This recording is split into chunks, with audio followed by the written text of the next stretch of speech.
Hey friends, welcome back to another episode of Theology. My guest today is the one and only Brenna Blain, who is a contemporary theologian, best-selling author, and teacher whose work focuses on the intersection of faith, suffering, and orthopraxy. Brenna is incredibly open and honest and authentic, as you will see.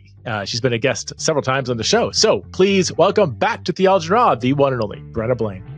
All right, Brenna Blain, welcome back to Theology Raw. Do you know what number episode this is for us? I don't know. It's got to be three. I think it's four. I think it's four. I didn't.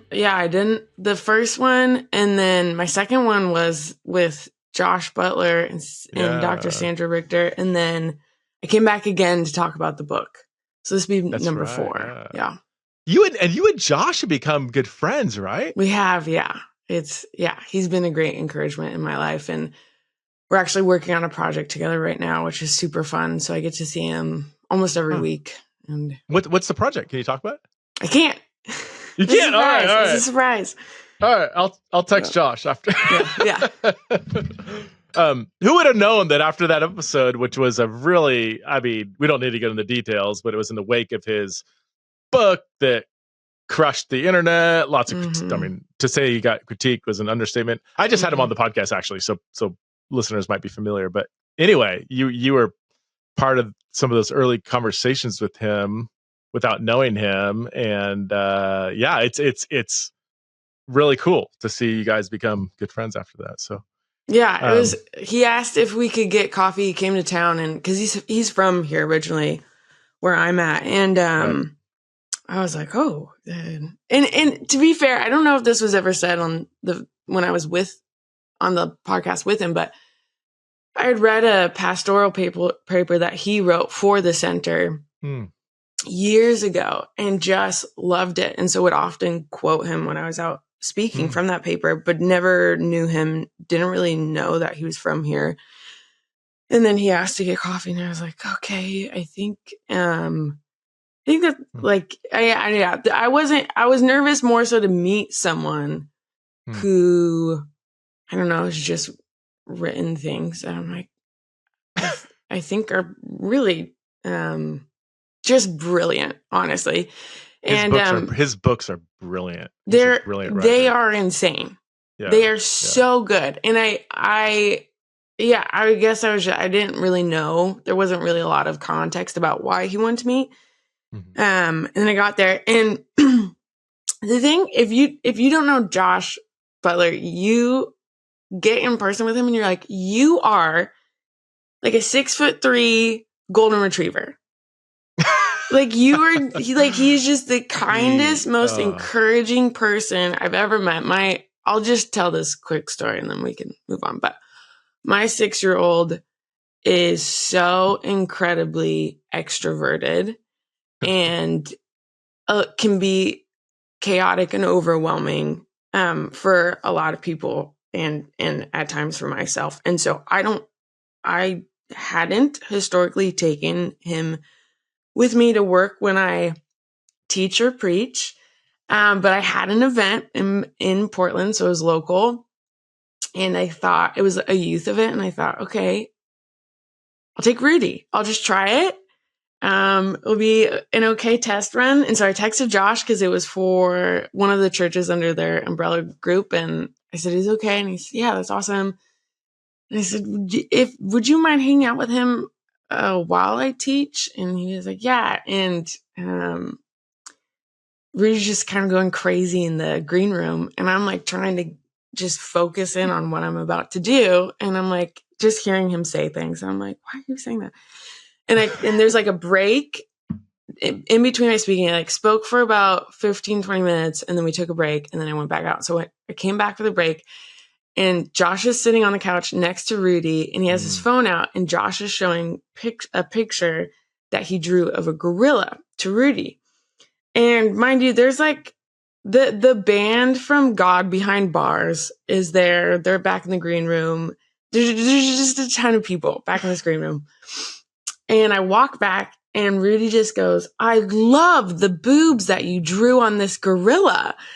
And I'm like, oh, yep, that checks out. And Josh just laughed, and I was like, okay. And like I'm speaking and Rudy doesn't want to sit in the room and Josh is just following him around. So at the end of the night, I'm like, Josh, thank you so much for spending your evening with Rudy. And he goes, Brenna, Rudy has such a gift of inclusion and enthusiasm for gathering people and wanting to be with them and create an enjoyable moment. And he was like, I'm so excited to see who Rudy grows into. And no one had ever said that to me before. Wow. And it was like, I had this like almost trepidation with the way my kiddo is in public spaces. And here's Josh saying, no, actually, this is a gift.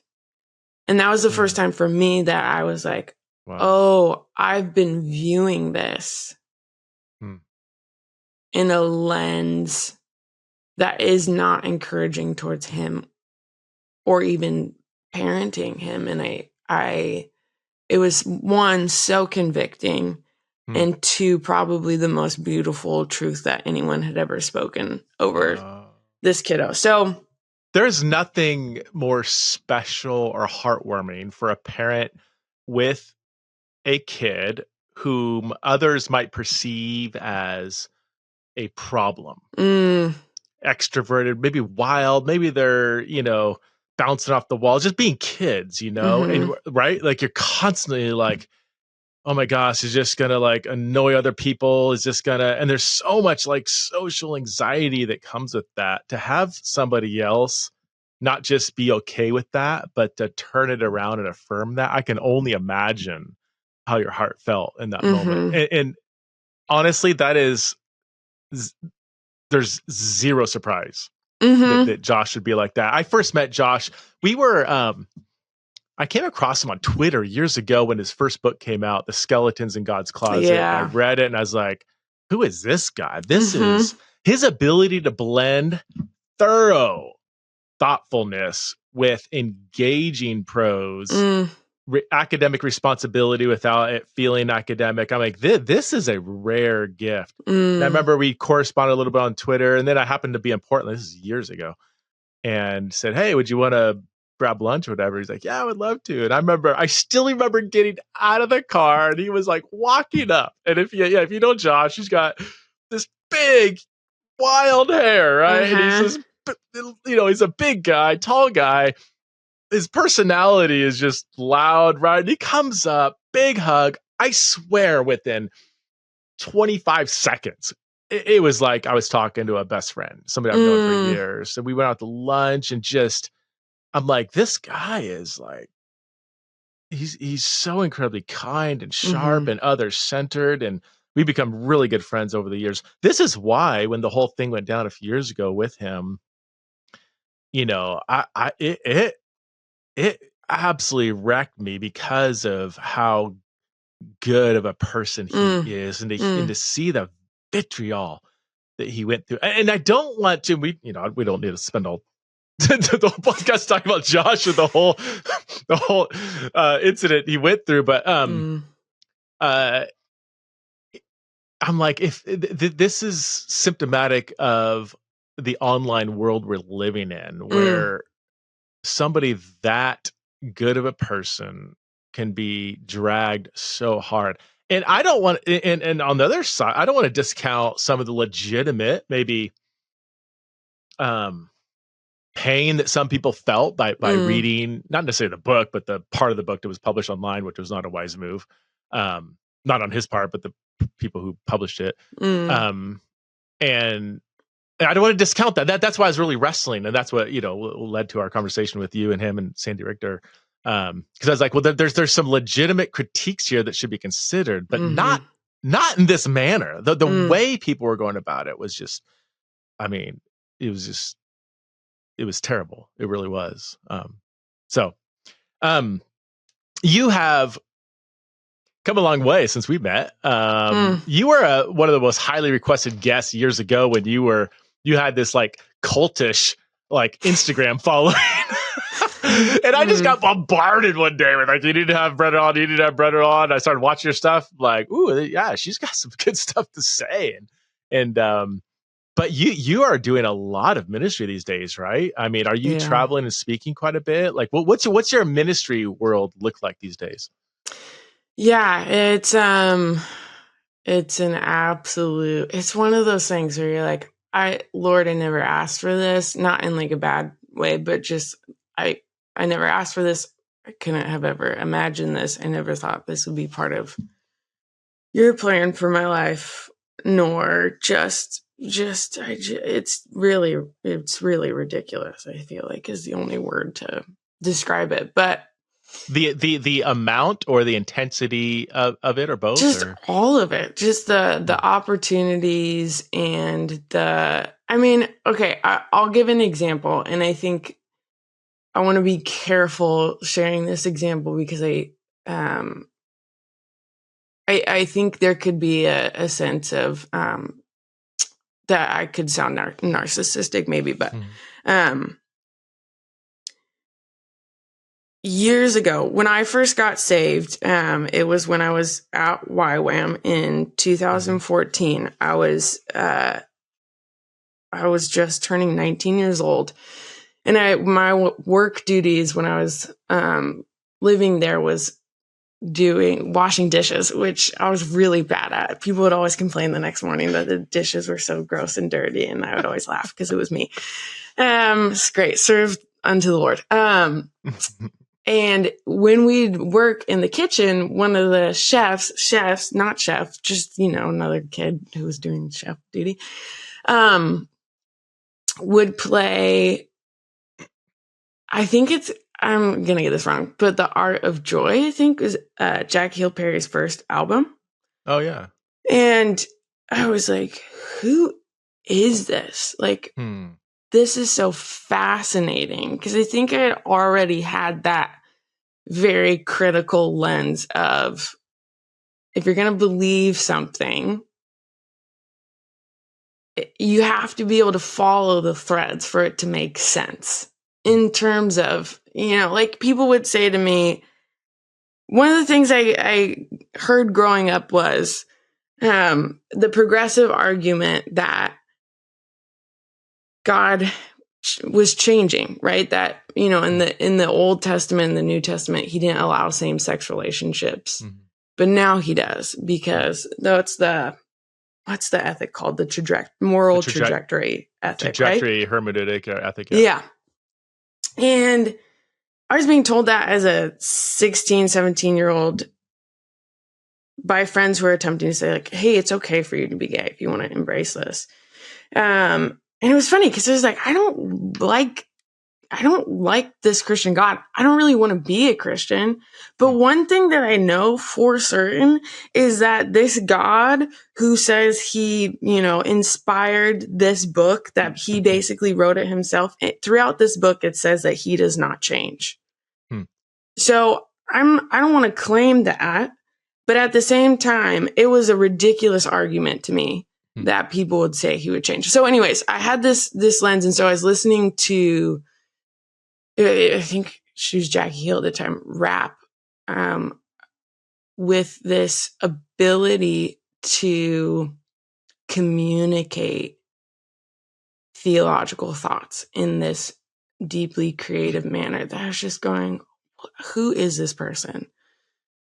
And what do they do? And so I just started consuming everything that she put out for forever. And I think it was 2 years ago at this point. Maybe a year ago, year and a half ago. I don't know. Before that, I had ended up speaking at 2 years ago, I'd ended up speaking at a conference that Preston Perry was at. And it was very rare, but Jackie went with him to that event. And I got seated. My assigned seat was right behind Jackie. And my flight was delayed. So I snuck in, sat down, looked up and was like, oh my gosh. And just didn't want to be the person who was like, hey, so I didn't. Yeah. I go backstage the next day to get ready for my thing, and Preston's back there. And I said, hey, when are you writing your book? And he shared a little bit, and then was like, what's your name? And we talked, and then went out, and no one was there yet. And Jackie was sitting down, and it's just like, I just need to, I'll just say it now. So I was like, hey, your books have been deeply influential in my life. I just want to say thank you. And she said, you're a bun on my head, right? And I was like, oh, no way. Why do you know that? And we had a quick conversation. About a year-ish later, I think, because I was in September, almost a year later, I was on sabbatical off of social media and the internet for a month. And I was working out in my room one day. This is so weird. It's such a weird story. I was working out in my room one day, and I felt like the Holy Spirit said, are you ready to speak with Jackie? And I immediately went, that's my flesh. There's no way that's the Holy Spirit. But there's been probably less than 5 times where I've just gotten this feeling, heard a very clear word, and it's been the Lord. But I was just so convinced. I was like, this is something that I desire, that I want. So I wrote it down because I was like, I'll just be faithful to hearing this, and then, whatever. I get back on social media a month later, and she had followed me on Instagram, and I was like, oh, that's really interesting. And then a few months later, we ended up, I got to interview her. And at the end of the interview, she was like, hey, we should talk. And I was like, what did I say or do wrong that I am unaware of? But also gracious of her to want to tell me. That's great. I need this. Yeah. And she said, hey, Preston, and I just feel like the Lord, she said, I felt like the Lord impressed upon me that we're supposed to have you on my podcast. And I brought it up to Preston, but I said, hey, you know who we should have on our podcast? And I guess Preston said that girl we met in New York, that the Lord had separately spoken to him about it. This is very weird. So I went and was on their podcast, and it was so beautiful, and they treated me so well. And I was so nervous, and like it was in their home, and they were so disarming and so caring. It was the most incredible thing. I know people say never meet your heroes, but that was just, it's deeply encouraging when the people that you only ever see on a platform are the same way behind closed doors. Yeah. And it was an awesome thing, and I was like, wow, I can't believe the Lord would do this. This is like me like meeting Justin Bieber. I don't know, it was just like that level of things. They don't carry that air, like you said, at all. There is minimal gap between their public face and their private lives. And Jackie is, as you know, she's very introverted. So when she leans into somebody, it is like 100% the Holy Spirit. And she is very, very sensitive to the Spirit working, and will not say no to what the Spirit is telling her to do. From my perspective, like it's not like she. I think if she wasn't a Christian, she would probably not want to be around people. But she pushes into people. I hope she's okay with me saying this. This is, Jackie, if you're listening, this is just my opinion on how I've observed you over the years. But she leans into people because she's extremely obedient to the Holy Spirit in her life. And yeah, that's a great opportunity. Wow, Brenna, that's really cool. And then I was like, I'm never gonna. I had gotten her contact information. And I was like, I can't use this. I can't be that person. And saw her a few months later, and she said, you have my phone number. Why don't you ever use it? And I was like, and then I went back to Atlanta to film something, and she showed up for that, and she was filming something after, but she's like, I'm going to come while you're filming so I can see you. And I was like, that's super nice. And then the whole thing has just become now to the place where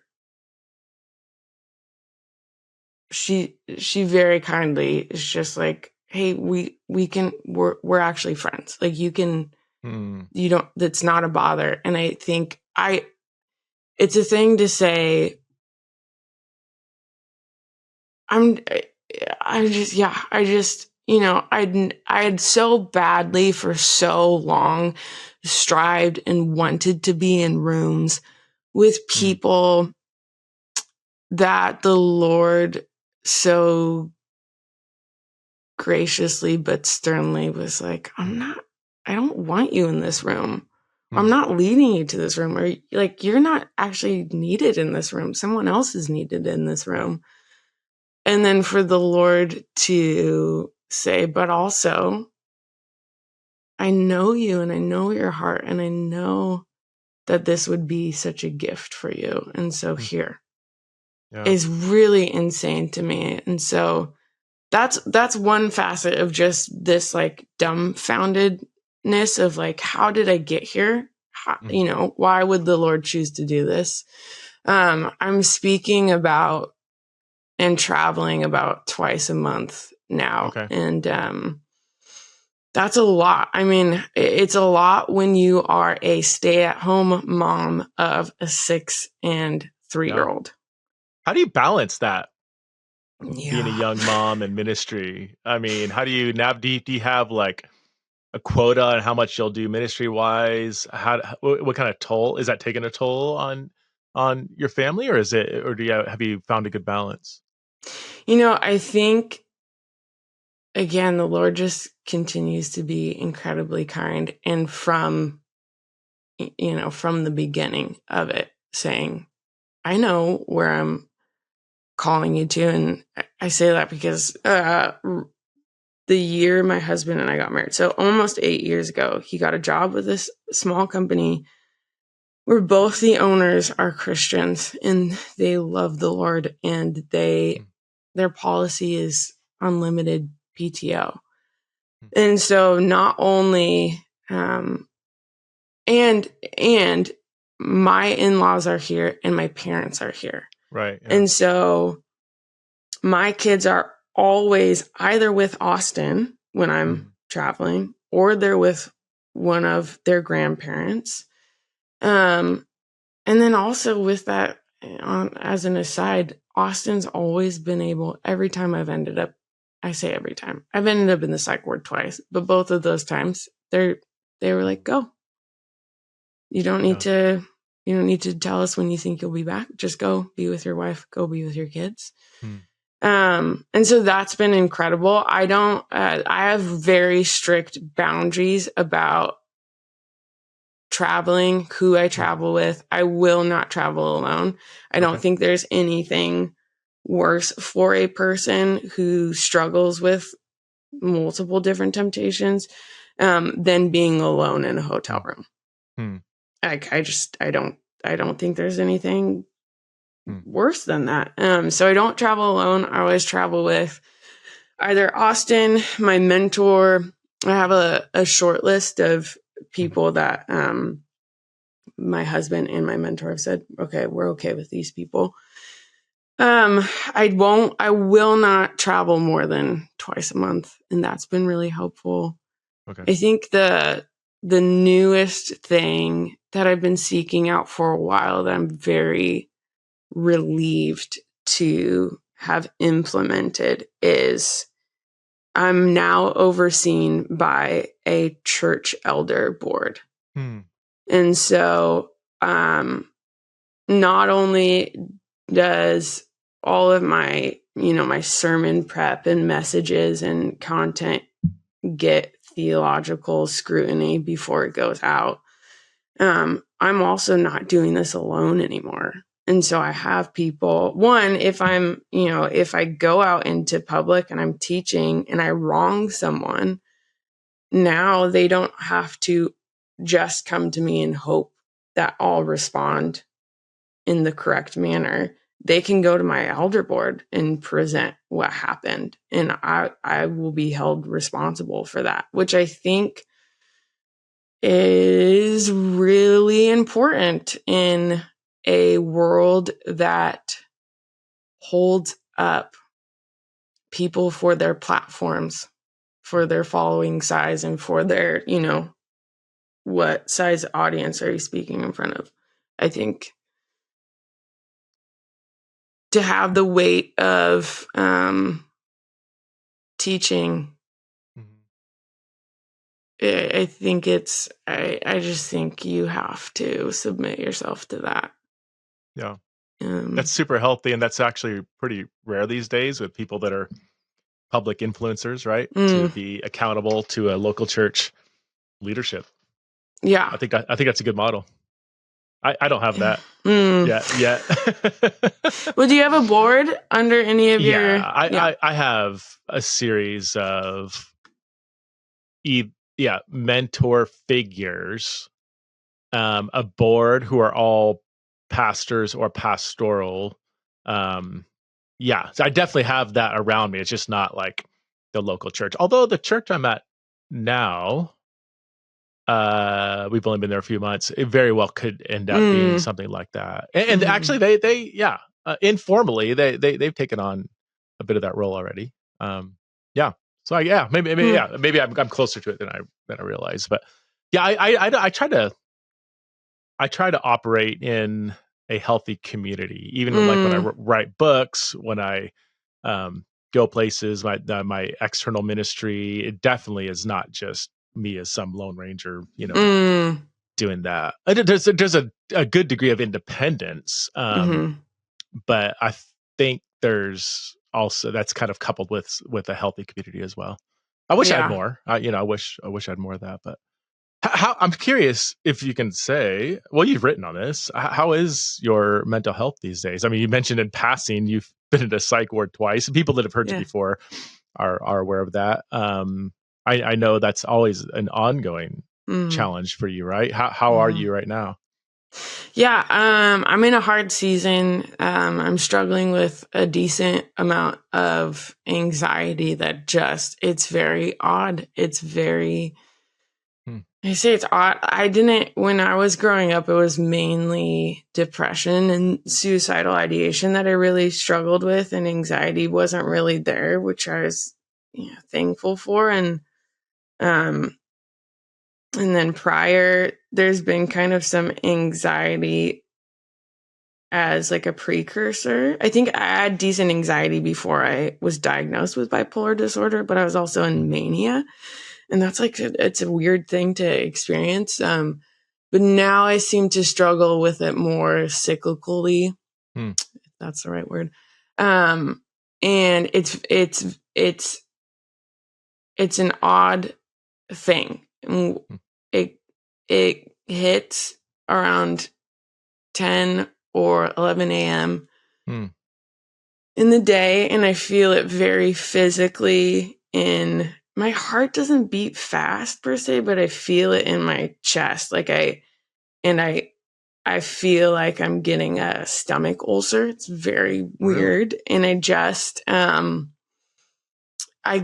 only way I can explain it is like ecclesiastical anxiety, where I'm like, I sit down and it feels like if I'm sitting down and focusing on one thing, that's a waste. Or if I don't do anything, that's waste, or everything. And it's been interesting because the questions we're kind of dealing with right now with, I have a really great care team, and I think it's maybe somewhat unique, but I see a psychiatric nurse practitioner who is a believer. Okay. And then I see a licensed therapist who is also a believer. And there's kind of this question of maybe a OCD diagnosis, because what people have seen who are close to me in my life is this lack of restraint in things that I do. I picked up running over a year ago, and very quickly was running, 30 miles a week. And it was like not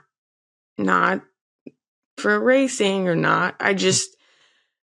My brain, I just obsess over these things. And then my compulsion is I'm like, okay, last week I ran 9 miles for my long run. So I have to run 10 this time. And then it's like, okay, I can run 10 for 3 weeks. And then I have to run 11. And then I can do that for 3 weeks. And then I have to run 12.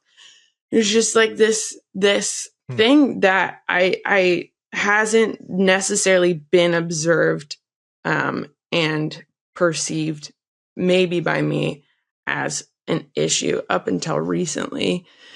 Because Preston, apparently when you do all these things, when you're waking up at 5 a.m. and running 10 miles and then coming home and taking care of kids and then traveling and preaching and cutting trips short so that you can come back home and run again. And just you burn out. And it's been an interesting thing. So I feel like about a week ago, I felt like the Lord, I was signed up for a race and I was very excited about it. It's pretty, I don't know, like known, prestigious, not prestigious. I don't know. It is the biggest relay race in the world. And you run it's called Hood to Coast. You run from Mount Hood, all the way to the Oregon coast. Oh, wow. And I was so excited. And I started training and my anxiety got really, really bad. And all I was thinking about was this race. And it was like every day I was redoing my training plan and my meal plan and all these things. And I felt this conviction that the Lord was like, this race is a week before your kids go back to school. And you're exhausted by 11 a.m. and you can't take them places and you don't want to do things with them. So you need to give this up. And so I bowed out of the race. And 2 days later, I immediately was like, redid my training plan. Cause I was like, I have to run the same amount or else like I'm failing myself. I'm a quitter.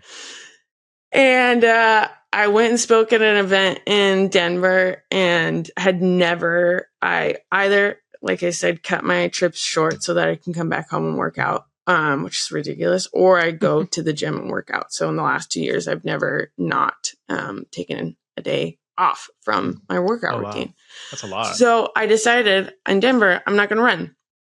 I'm just going to, whatever. I came home. It's like, tomorrow I'm going to run. I texted my friend. I was like, I think I'm going to do 75 medium and whatever. It was just like ridiculous. And she was like, I really advise against that. Preston and I woke up the next day with the worst sinus infection I'd ever had.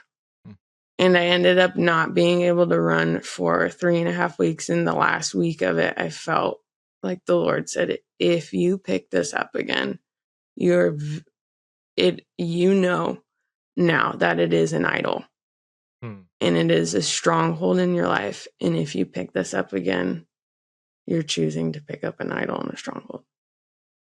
It was like I'd been unveiled. And I probably cried every day for at least 4 days because I've just loved it.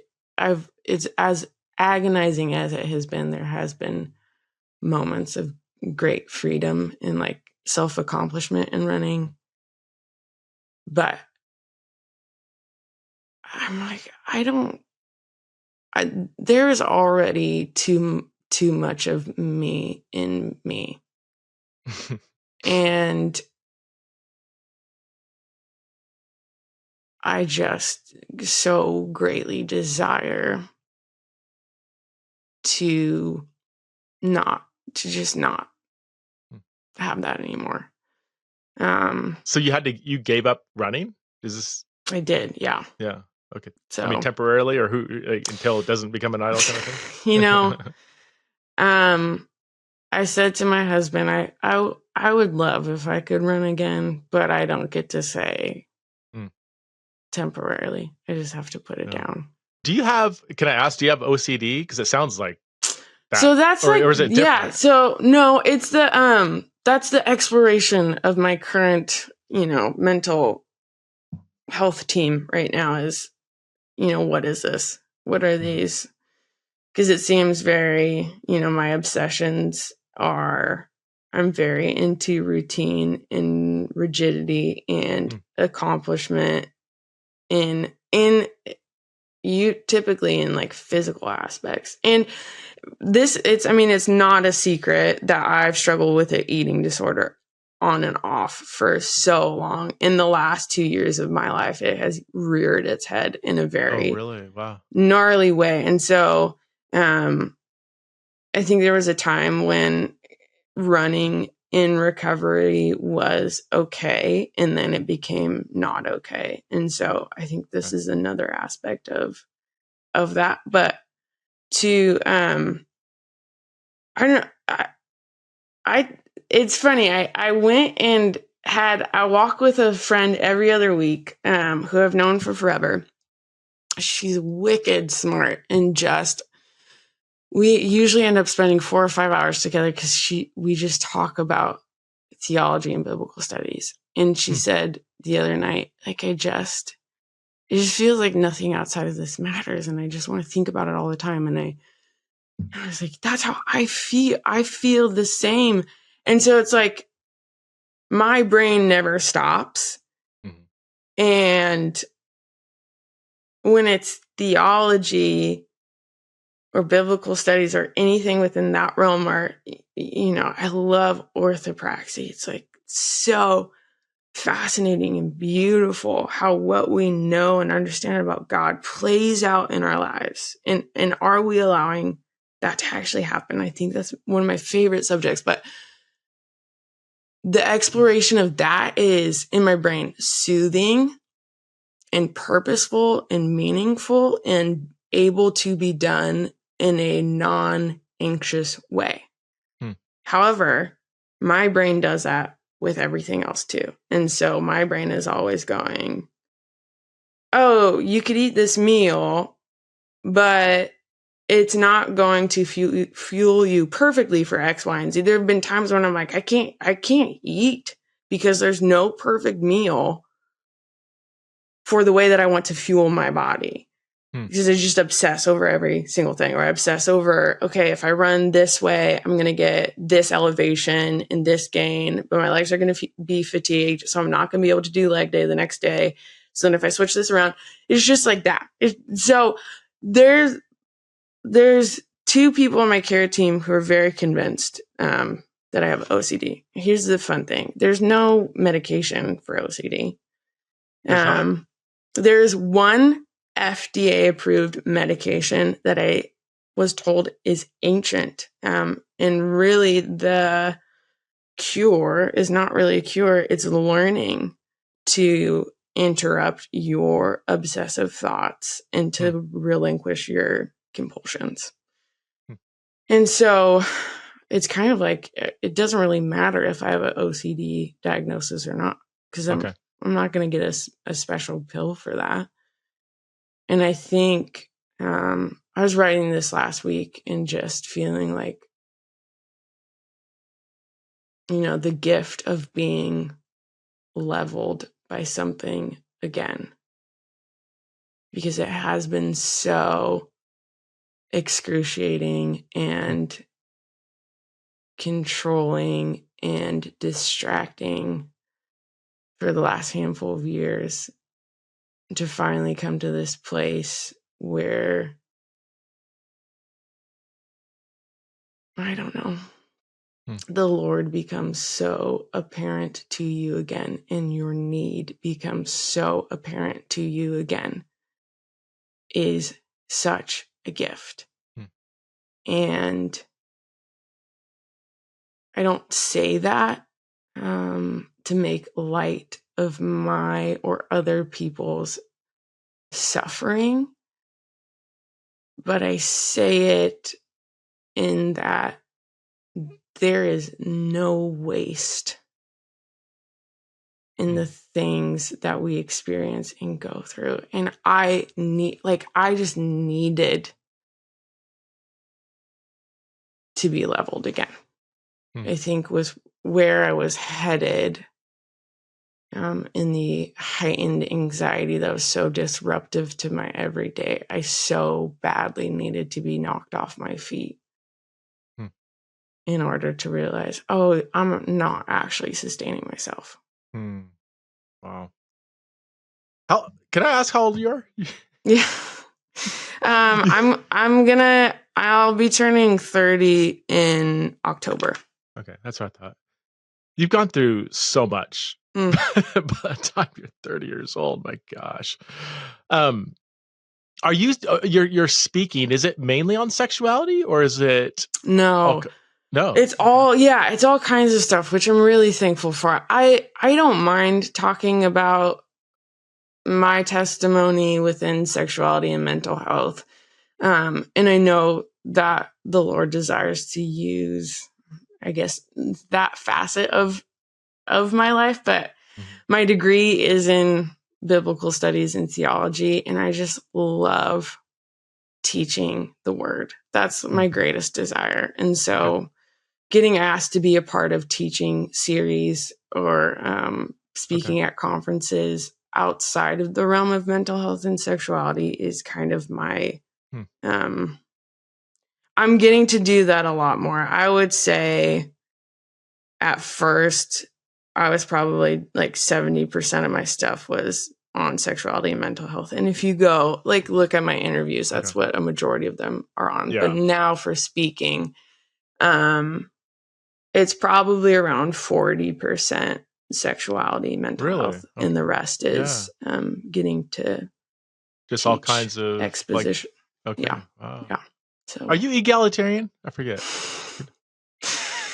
Why did you have to ask that? No. You don't have to answer. I'm not. If you have to use the terms, because of course I want to be the person that's like, no, Preston, I'm not egalitarian. I'm just biblical. And you can't say that because it makes blah, you sound blah, blah, blah. Can women be? Yes.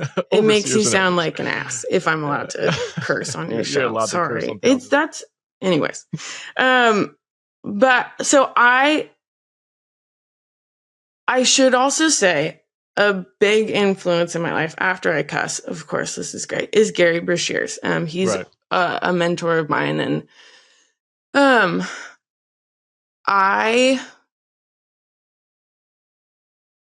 I guess if you had to label it, I'd be considered soft complementarian. I haven't, but I would say because of this, I have not been able to sit down and do enough research to understand the arguments for female elders versus only male elders. I fully believe that women can be pastors, teachers, preachers for mixed audiences. There's a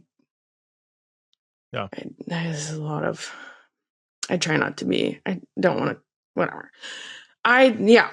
There's that. But then I also believe and I think my husband would probably label himself an egalitarian, which is funny because whenever people are like, you shouldn't teach, I'm like, I'm just trying to submit to my husband who told me I have to walk in my gifting and calling that the Lord has made quote unquote evident in my life. And so I'm just trying to obey him. But I can't deny where it says wives respect your husbands. And I don't know, maybe that's unfair to say complementarians don't like that. I guess I haven't read through a great, but I desire for my husband to lead our family and to bear a weight of responsibility that I don't want to bear, to be honest. Yeah. So I have that, and then I will speak and teach and partner with churches that have female elders. I don't have a problem with that. But my thing is, if I'm going to teach or preach at your church, or if I'm going to partner with your church for advisory or any theological discussion, I am under the assumption that I'm doing this under the authority of your local elders. Yeah. And I think that's a great protection. Yeah.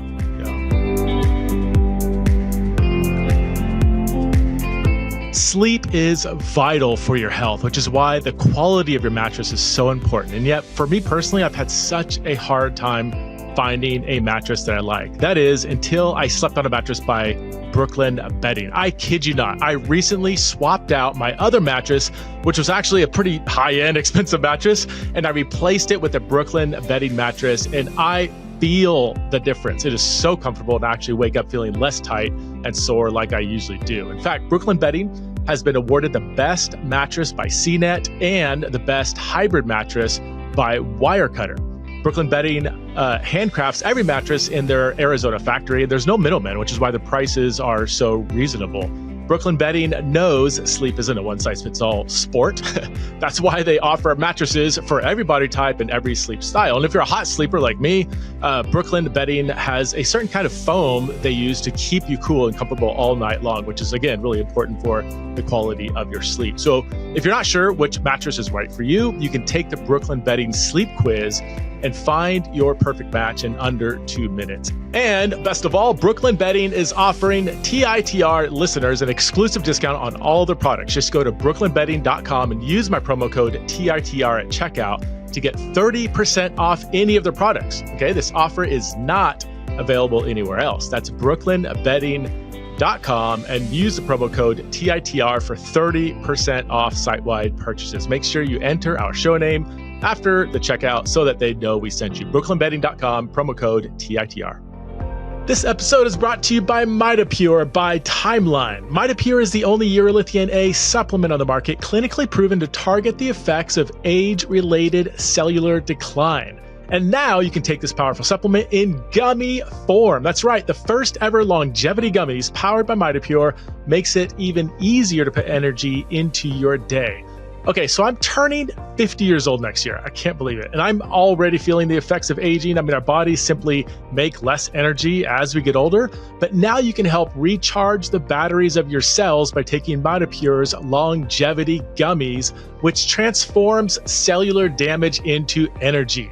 By delivering 6 times more urolithium A than a glass of pomegranate juice, the longevity gummies will increase your sustained energy, boost muscle endurance, and support faster recovery after exercise. If you want to stay strong and energized now as you age, then you have to try these MitoPure gummies. And my friends over at Timeline are offering my listeners a free sample of the new MitoPure gummies. Just head over to timeline.com/theology gummies to get started. That's timeline.com/theology gummies. Your cells will thank you. You know, I'm just finishing up a book on women in leadership. Are you? Yeah. So it's been I was raised like John MacArthur style, complementarian, right? So, but up probably like 10, maybe like 15 years ago, I was like, dude, I have not studied this issue out. I'm always a big fan of letting the strength of my passion match the depth of my study. And since the depth of my study was minimal, I was like, well, I don't know where I'm at.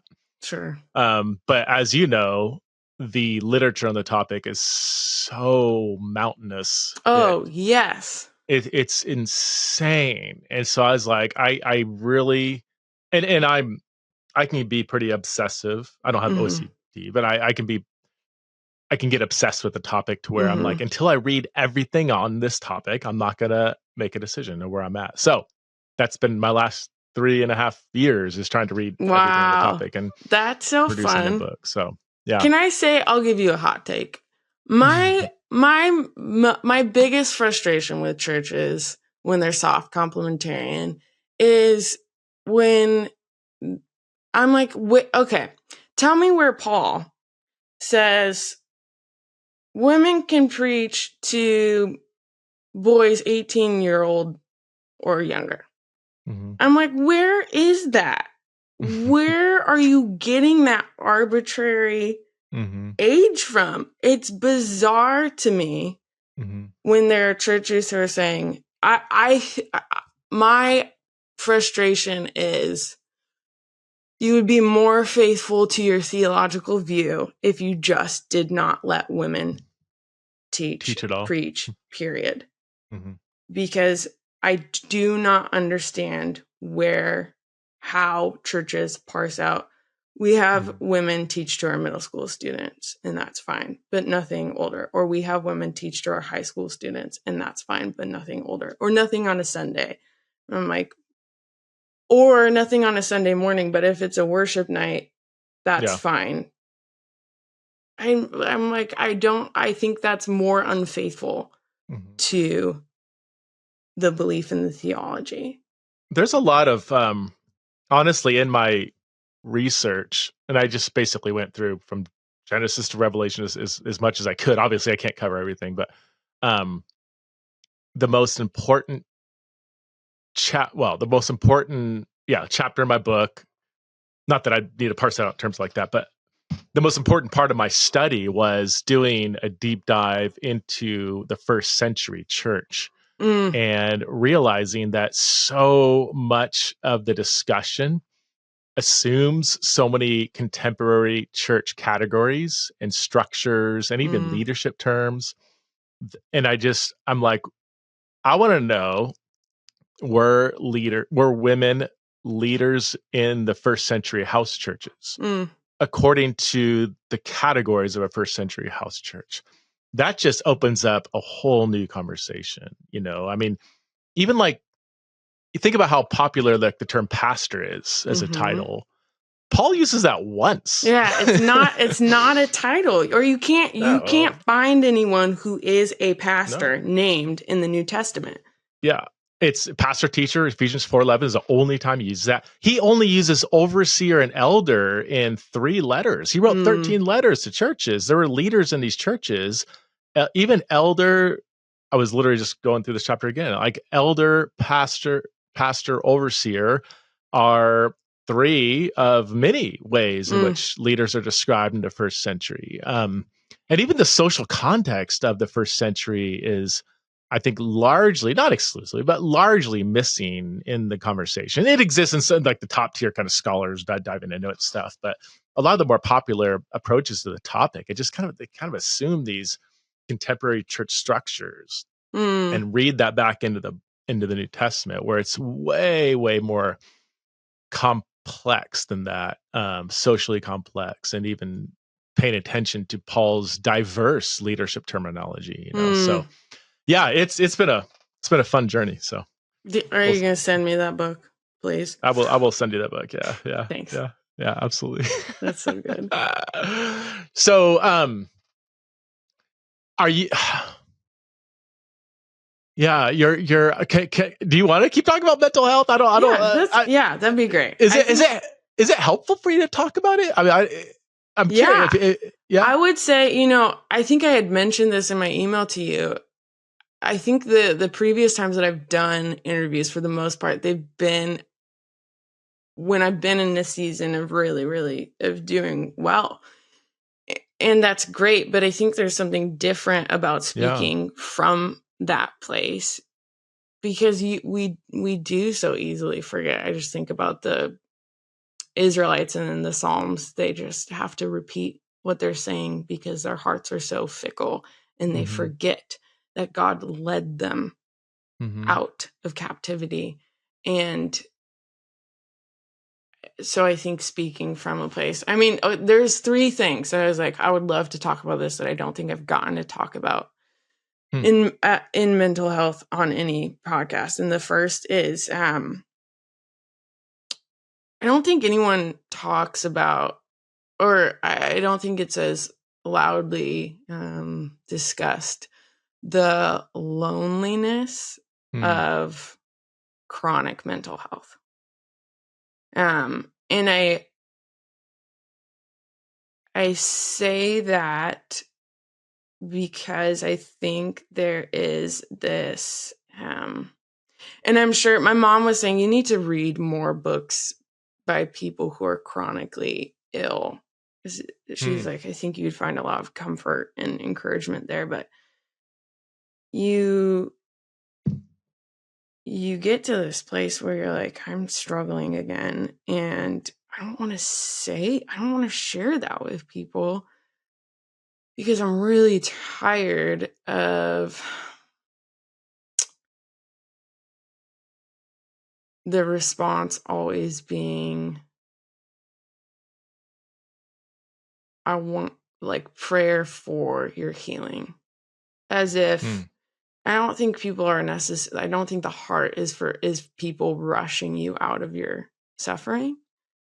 But when you're like, well, my community has been praying for me for 8 years now. And I'm like, and now it's hard again. And I'm struggling again.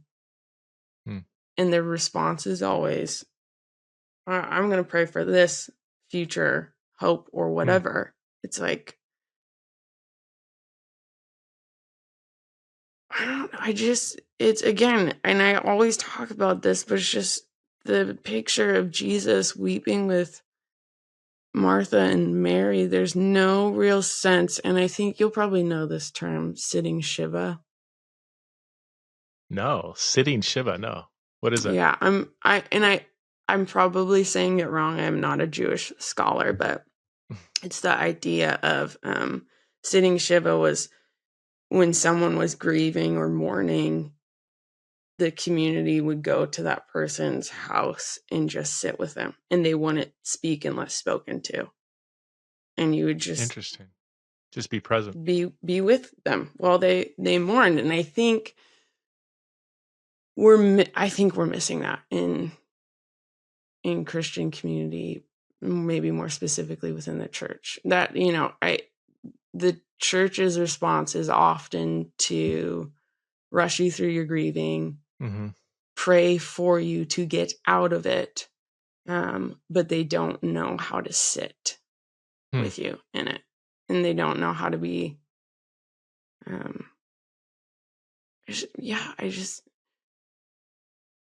We're bad at the reality of chronic pain, suffering, illness, and we want to fix it, right? Yeah. And I think in that inadvertently you feel like I don't want to say burden. I don't feel like I've ever necessarily been a burden. And I think that's a huge blessing for me. I've had people say to me when I've been very depressed, you are so loved. And I'm like, that's awesome. And I don't doubt that. I just don't want to be here anymore. It's not because I feel unloved. It's because I hate this. I'm deeply uncomfortable. And now it's more of I think as I get older and it lasts, the chronic mental health issues last. And I know people are going to say, don't speak that over yourself, but I'm going, I have faith in salvation in Jesus, and it's not going to be forever. And I prayed to be healed and relieved in this lifetime, but there's just no, as this continues, I find not a home in my suffering, but again, I find the gift of being leveled over and over again. The gift of being leveled? Yeah. Can you unpack that?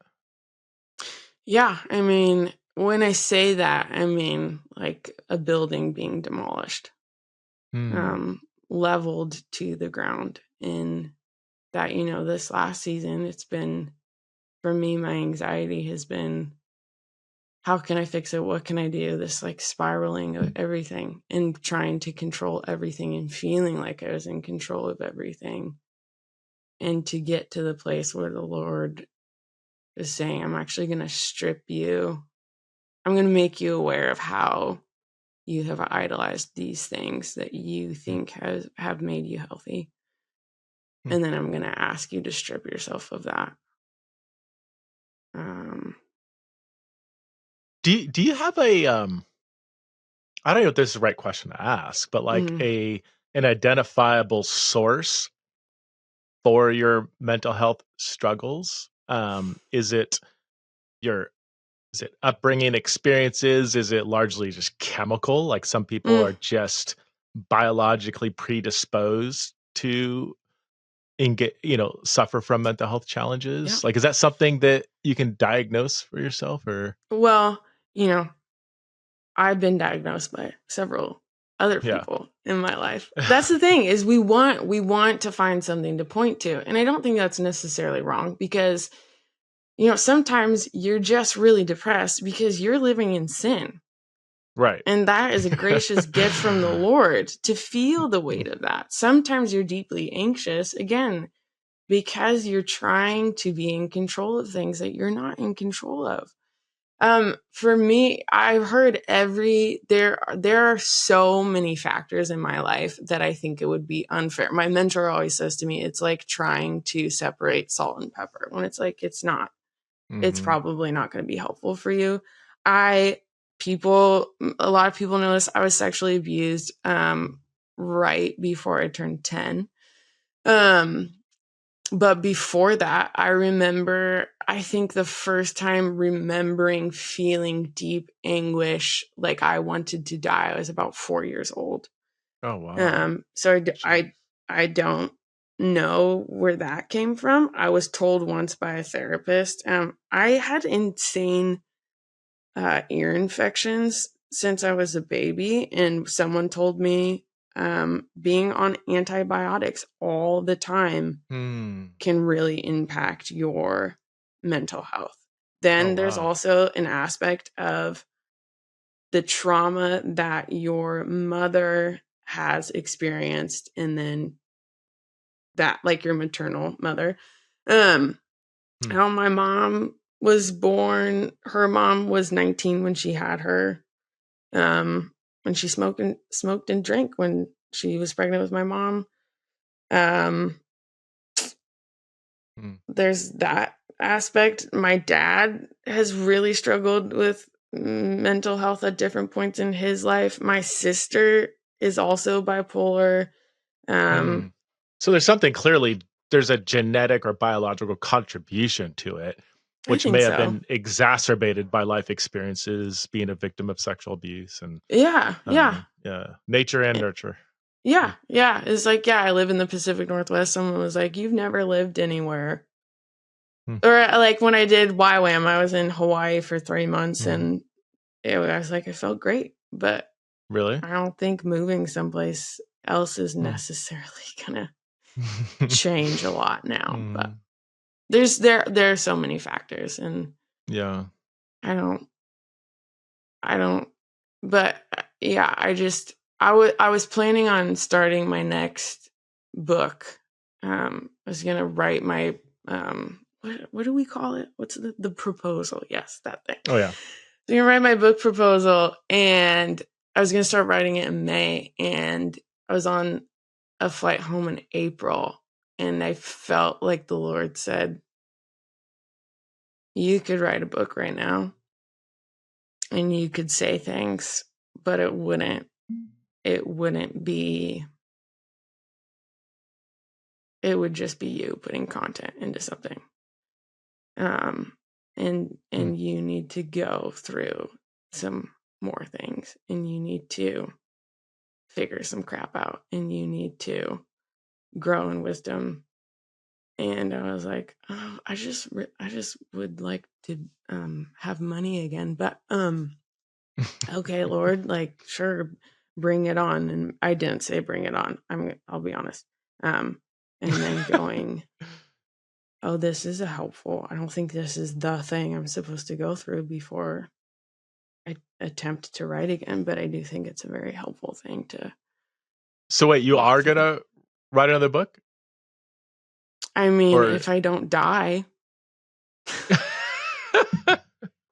I shouldn't laugh. That's terrible. Well, it's true. You said it in a funny way. My laughter preceded my brain there. Do you have the topic?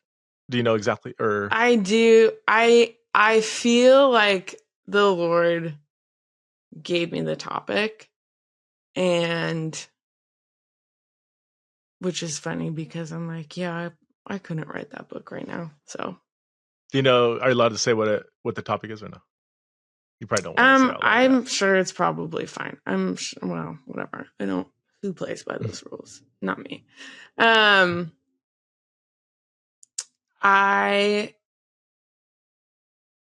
hoping that, and again, people, I'm not even going to revisit thinking about writing a proposal for it for another year. So, okay. But I would love to write a book about the good life.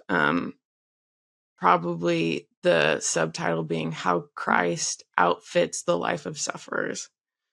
And a much more discipleship and theological look at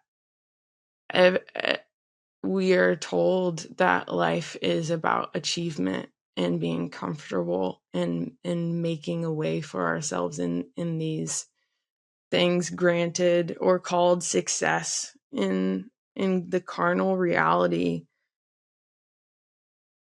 But when we look at who Jesus is, in the way that he desires to work through our lives, in the way that he has worked through the lives of the people in the biblical narrative. Mm-hmm.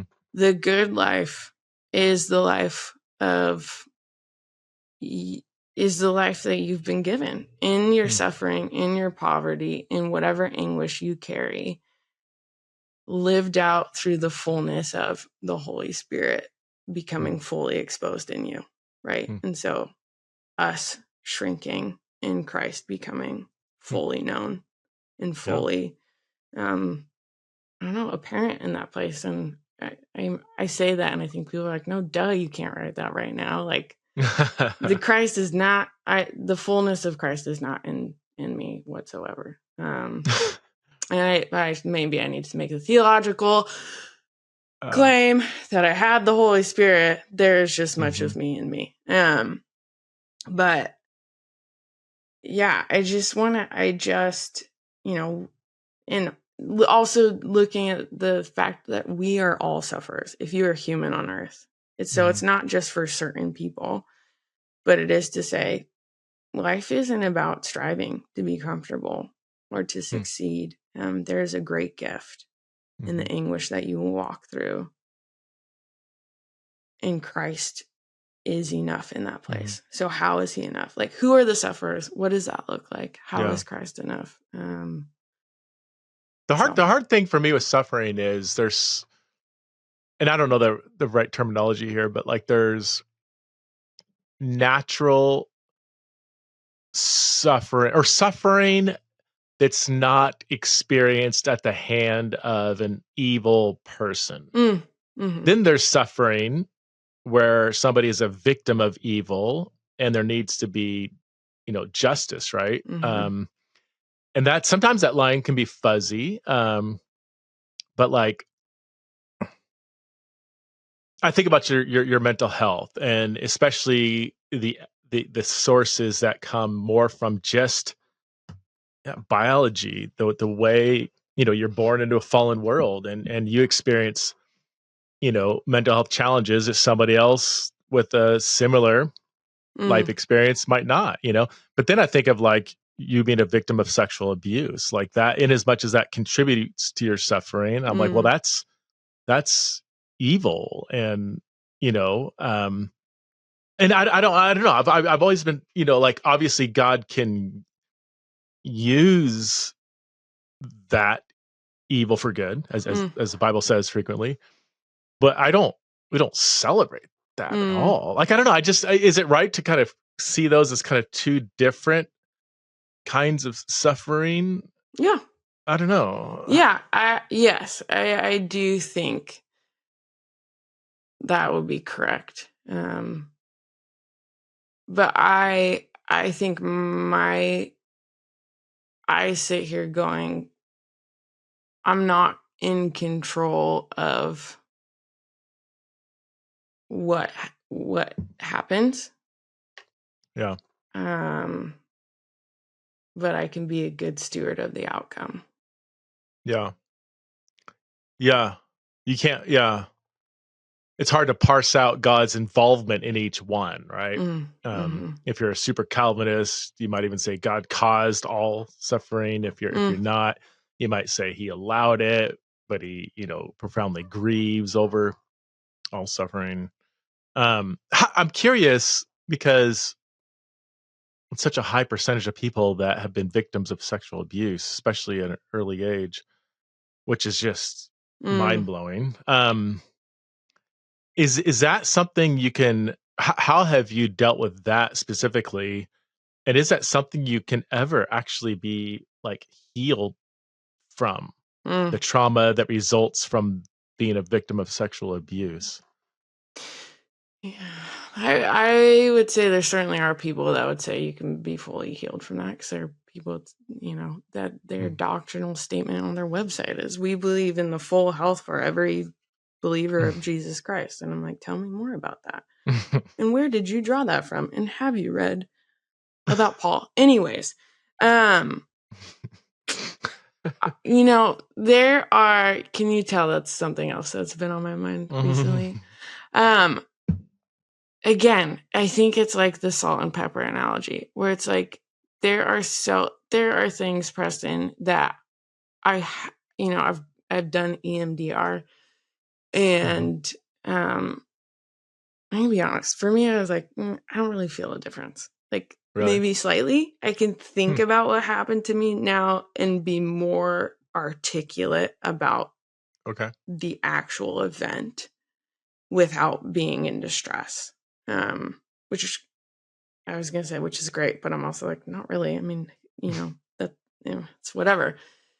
But like, something I never heard people talk about, I gave birth to my first son, and I could not nurse without feeling like I was going to die.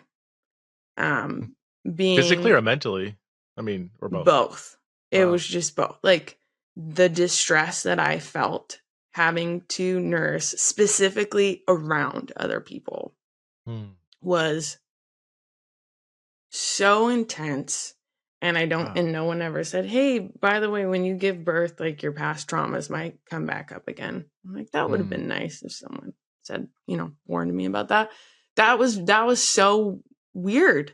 I remember when Austin and I are dating, and we were like bowling with friends, and he came up behind me and hugged me from behind, and I was like, almost gave him a black eye.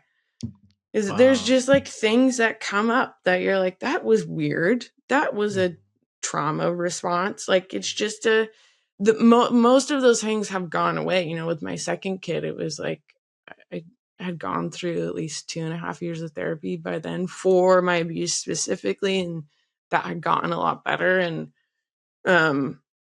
obviously physical intimacy is in like a way better place than it was when 10 years ago. But there's just things that will come up that you're like, I didn't expect that.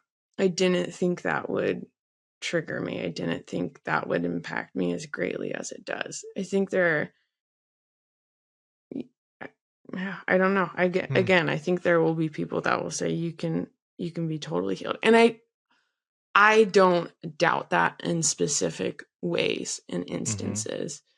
I might not ever have anything come up. And, I would say recently, like, I haven't had any weird trauma things. And so maybe I am healed from that. But I just think, or watching your kids, right? That too, when you're like, oh, like, now that I'm more educated in this realm, I am anticipating that when my boys get around the age that I was when I was abused, that there will be some sensitivities and perhaps some anxieties or concerns, just with them being the same age.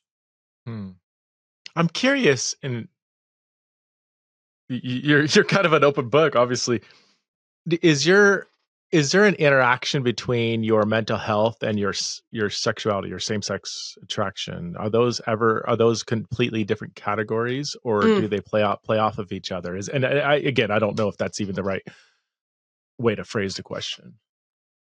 I mean, there's some fairness in that, right? Because what I deal with, again, is pretty cyclical. There's like a good it makes sense for me to struggle more with the temptation of same-sex attraction when I'm in a season of mania, which most, now that I am more, I don't want to say, I'm not more medicated, pretty, I have pretty low doses compared to most people, and I'm only on 2 mental health medications. So mania is not a regular thing because I'm healthy within that. But I don't want. Sorry to interrupt, but can you explain just really quickly what mania? I mean, I think I have an idea, but So when you are bipolar, you kind of go through these cycles, and it's different. The intensity of each cycle is different depending on if you're bipolar 1 or bipolar 2. I also believe, I might be incorrect, but I believe they've moved towards more so of describing bipolar as a spectrum rather than 1 and 2. But mania or manic episode is when it's like it's really high, and you feel great. You get a huge sign for it is little to no sleep. You don't feel like you need to rest. This is like the classic kind of episodes are when people go to stores and spend thousands of dollars or do thousands of dollars of online shopping. I don't know. My family always jokes that that's why I shaved my head, but I didn't. I did it because I wanted to, and I did it 3 weeks before. This is very important, Preston, because I am an Enneagram 4. If we're gonna be inappropriate as Christians for a minute, and I shaved my head 3 weeks before COVID, so I shaved my head before everyone else did. Okay. Anyways, but Brittany shaving her head, that's like a classic, like mental health break kind of thing. I don't know. People do. It's like very risky behavior, really. I don't know. We might have talked about this last time I was on, and I'm in a place where I feel like I can finally talk about. But I was unmedicated, for I want to say 2.5, maybe 3 year stretch, under the advice from a licensed therapist who told me I could be unmedicated, which eventually landed me in the psych ward for a second time, where I found out from being detained by the state that bipolar people typically are never suggested to go off medication. You are typically on medication for life. So during that stretch of time, I was using drugs, and I say that, and it's funny because I didn't grow up partying or anything, but I was like, I was doing the dry version of lean, or purple drink, as I don't know, millennials older than myself would call it, but I was cycling through cough medication, antihistamines, and pain medication whenever I had it.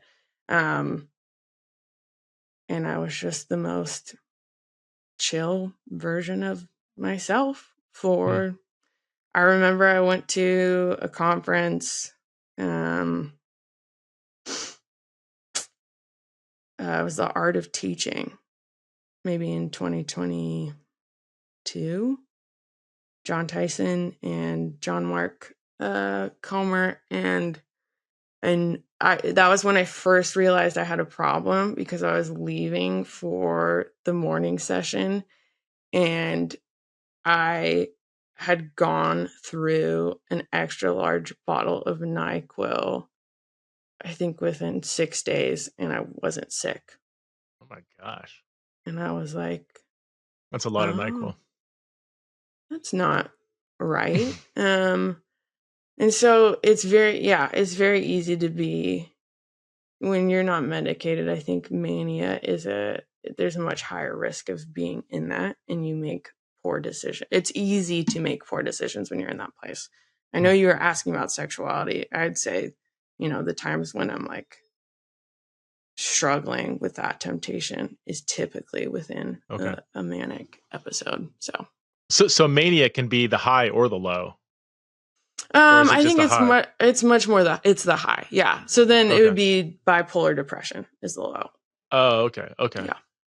So, so I didn't have the right category. I think mania, I think like hyper anxiety or kind of going crazy or whatever. It's not, it's mania. It's like you're on this high, like you are like feeling really good about life. Mm-hmm. Yeah. When there's been times when like Austin came home and I was like, he's like, what do you do today? And I was like, oh, I wrote, recorded, and produced 4 songs on GarageBand. And I don't even particularly enjoy doing that, but you just have all this energy and you want to do creative things and you think you're like on top of the world. It is a crazy thing to feel. And then do you crash? Like if you're extra manic, do you crash? People extra usually hard? crash. Yeah. People usually crash. If you don't make a choice that crashes you for yourself, you typically, it's I think as maybe I'll quote it right for all the scientists, biologists listening, the potential action dip. Okay. Maybe that's what that is. That's a little frightening because when you're experiencing mania, you feel great, but then now you know a crash is coming. Mm-hmm. Okay. Yeah, it's it's very sad. It's very, very sad. And I think that's why so many people lose, I shouldn't say so many people, but I think people lose the battle with bipolar usually coming out, crashing because you're like, and when, I mean, even for people who are depressed, you could have a normal day and then you could have the same day but being depressed and it just feels like the worst day ever, even if nothing bad happened. And your reality is not truth. And that's what's, I think, so damning about mental health and these illnesses is it's just you get tunnel vision. And I don't think the majority of people who take their lives do it in a place of being lucid or clear. It's not a clear-headed choice for the majority of people. Wow.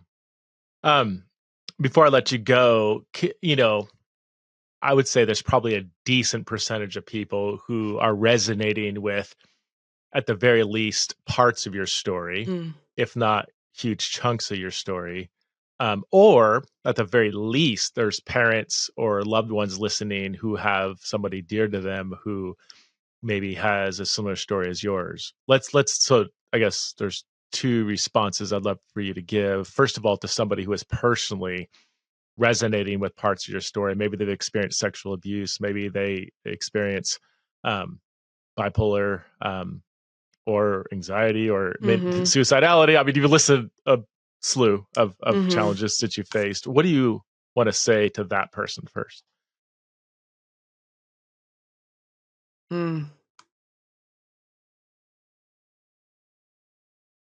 That's hard. I think there are so many things you could say, and it's hard to figure out what would be helpful. But yeah, and I'm not okay. So just to give a caveat, I'm not asking you to give like a medical diagnosis, and so maybe I'm sure you're hesitant to give like really specific without knowing the person or whatever. But just in like a really broad piece of advice, I think the first would just be your story and what you are dealing with is not too much for Christ. And I know that sounds cliche, but in a world that, has exacerbated the fact that church people are shiny, clean, happy people, and you pray for the silver lining. And when we talk about this stuff, we only ever pray for healing. We don't embody what it means to believe in the sustaining power of Jesus within community. Like, we don't shoulder people well. My encouragement would be like you are fully known and seen and understood by Christ. I was driving to church on Sunday, and I was listening to an old Mars Hill band. I think it's called the Modern Post. I love the Modern Post. Oh, they're so good. They're so good, and they have their song "Rejoice." And the last verse talks about Jesus going before us in our suffering and pain, and now walking with us in our suffering and pain. And just the absolute gift of going, oh, yeah, we have a Savior who knows and has felt and has walked through the temptation and the grief and the pain of what it is like to have not just a human body. I think that part is always like made clear, but a human brain. Like, have we ever contemplated that Jesus Christ had a human brain and faced the toils? He experienced anxiety. We know that for certain when we look at him heading towards the cross in his last days. That he felt that and knows that, and now is a comrade with us in that. I think is just I'm not looked past, and God is not trying to rush you through what you're experiencing. He knows it. He's with you. He's sitting with you in it. And then my bold encouragement always, not just with this, but with anything, is just, would you just be the person who is willing to make everyone else uncomfortable at church? Like, if you are like, I can't go to church because I can't not sob through the whole thing because of the pain that I'm in, I'm like, please just go and do it, because the church desperately needs to learn how to sit Shiva with people. Or just go and say, hey, thanks for praying for me for the last 5 years. I'm still not doing well, and I'm not going to stop telling people. Like, it's not, I think just holding the tension of, we live in a broken world. I'm a broken person. This is my reality. Is a gift. It's an uncomfortable gift that is deeply impactful to the Christian community around you. And again, when we sit with the reality, when you're willing to be real about what you're going through, I think that's where God is more able to clearly teach you. I like the classic saying of, it's not that we're learning new lessons with God, it's that we're learning the same thing at a deeper level again. Yeah. Now that's really helpful. And it's unfortunate that some of those things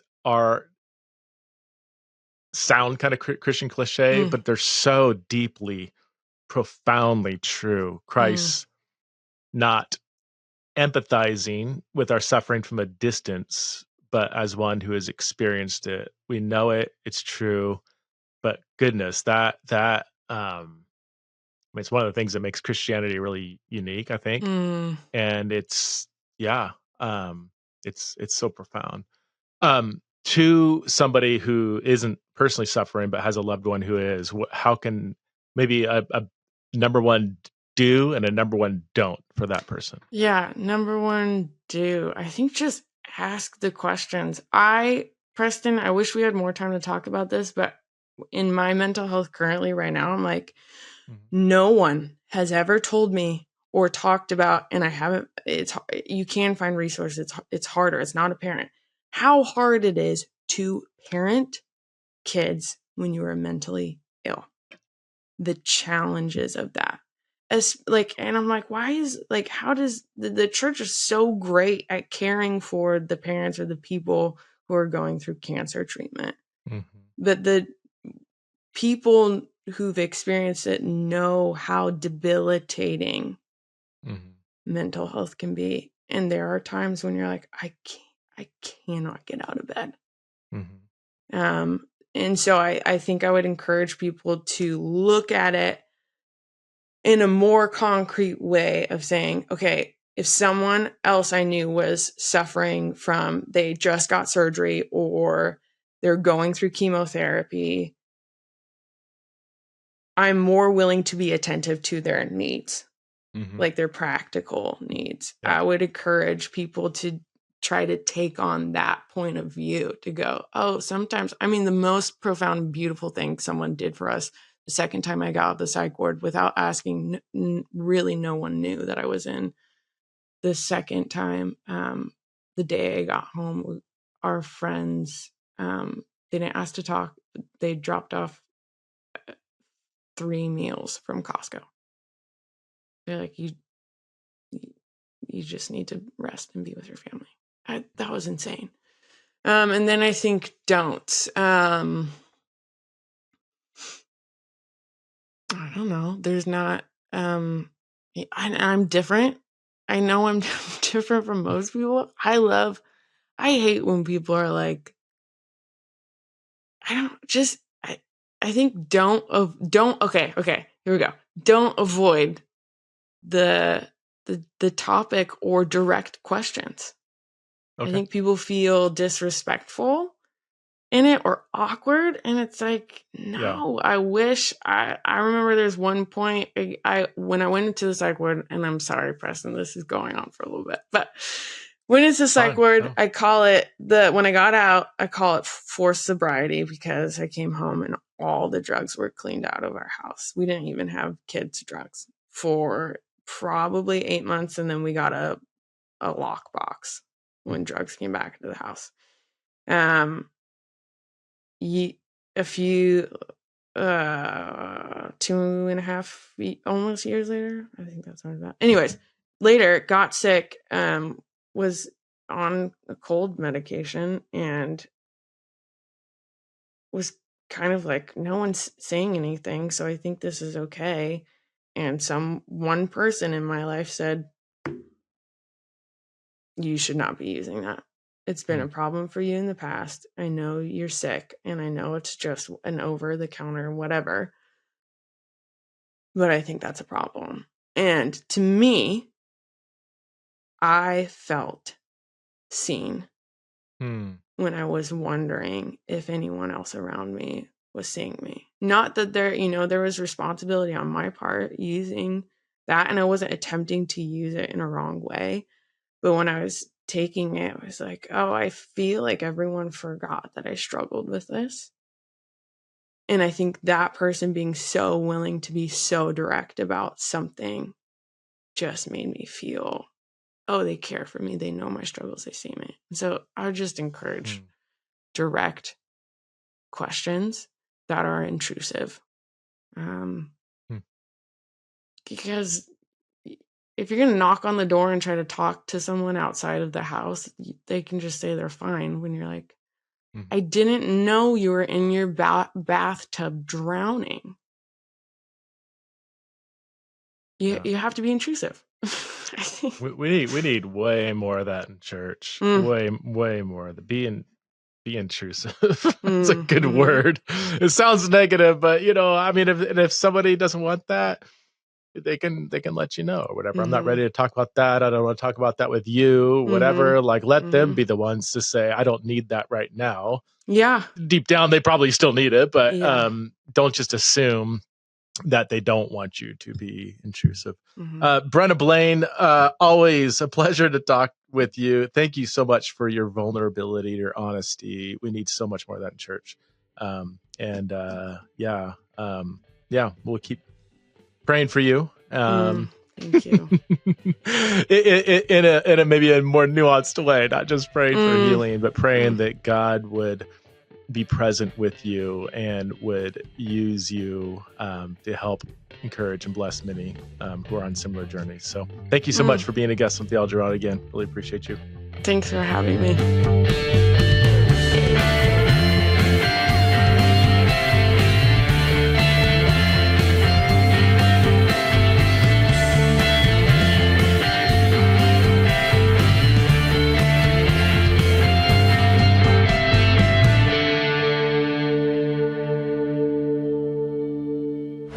This show is part of the Converge Podcast Network.